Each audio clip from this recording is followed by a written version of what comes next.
Hi, I'm Blake Stanfield. I'm the lead tenor tech for Crossmen 2025. And in this video, we're going to be looking at our 8's rounds and going over grip, zones, and crossovers. All right, let's talk about the grip. First things first, I want you to imagine the stick is a Lincoln log or a Lego or something like that. So it's got 4 flat sides, top side, right side, left side, bottom side. You get the picture. We're going to take our palm, we're going to put it on the top side of the stick. We're going to take our thumb, put it on the inside of the stick like that. We're going to take our first crease of our index finger, 1, 2, 3, the first one, and go directly across from our thumb. And we're going to take these back 3 fingers and wrap them around the bottom side of the stick. It's very important that we don't have like our finger pads on the bottom of the stick, right? And then the stick kind of sits like this. We want our fingers wrapped around. That'll help with more firm skill sets like downstrokes, occasionally rolls depending on tempo and dynamics and things like that. We'll get into that a little bit later.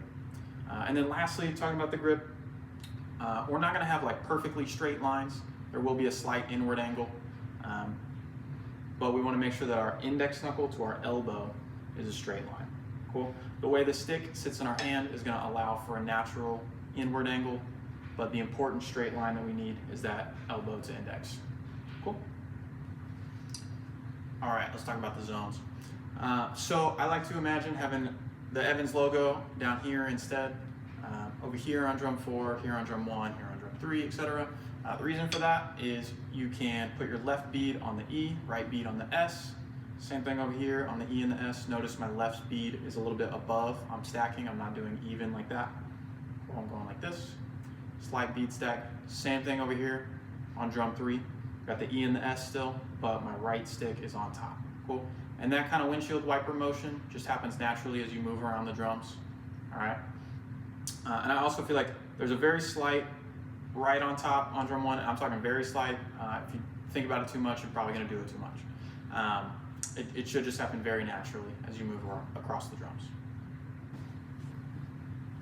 All right, lastly, let's talk about crossovers. So there's 3 kinds of crossovers in quad drumming.